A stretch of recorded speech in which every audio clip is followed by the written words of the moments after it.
कैसे यार तई यहाँ बैठे का करत हस? आज राखी के तिहार है ना। का करो यार, आज दुख भारी लगे।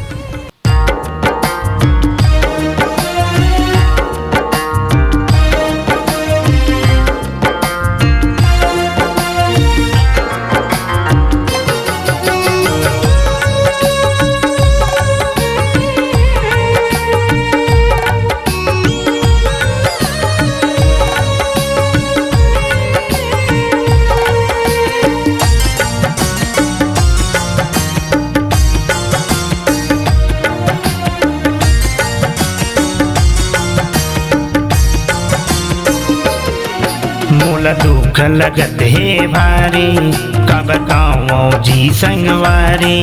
मोला दुख लगत है भारी, का बताऊं जी संगवारी।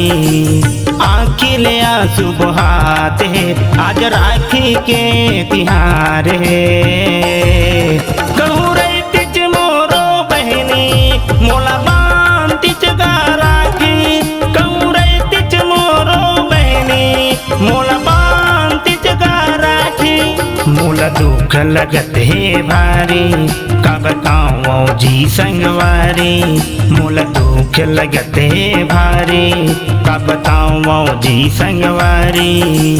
आखिले आंसू बहाते आज राखी के तिहार है। कहूँ रे तिज मोरो बहनी, मोला बांधी जगा राखी। कहूँ रे तिज मोरो बहनी, मोला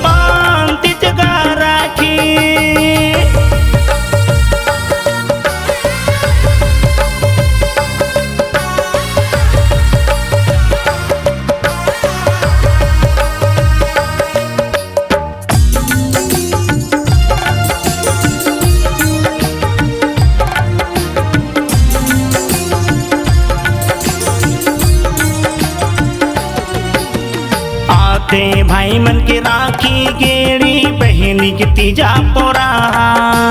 दुर्गा दशहरा आते देवारे करते मैं हाया गोरा।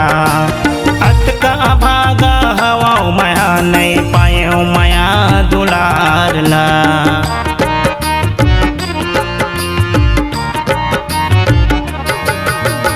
आते भाई मन के राखी गेड़ी बहनी की तीजा पोरा। दुर्गा दशहरा आते देवारे करते मैं हाया गोरा। अत का भागा हवा मया नहीं पाए मया दुलार ला।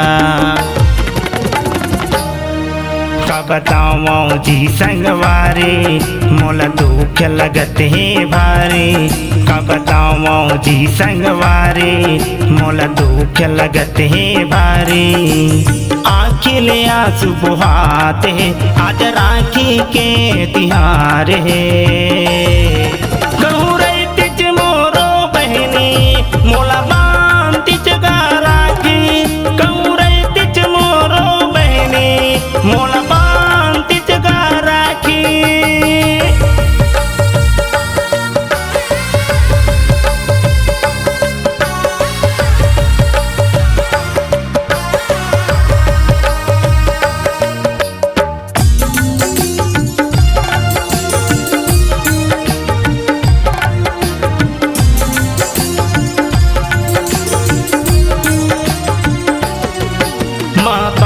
बिना सुन लगते घर अंगना दुआर। बाप बिना बैरी बरोबर लगत हवै संसार। नानपन ले नहीं मिले ये भाई बहनी के प्यार।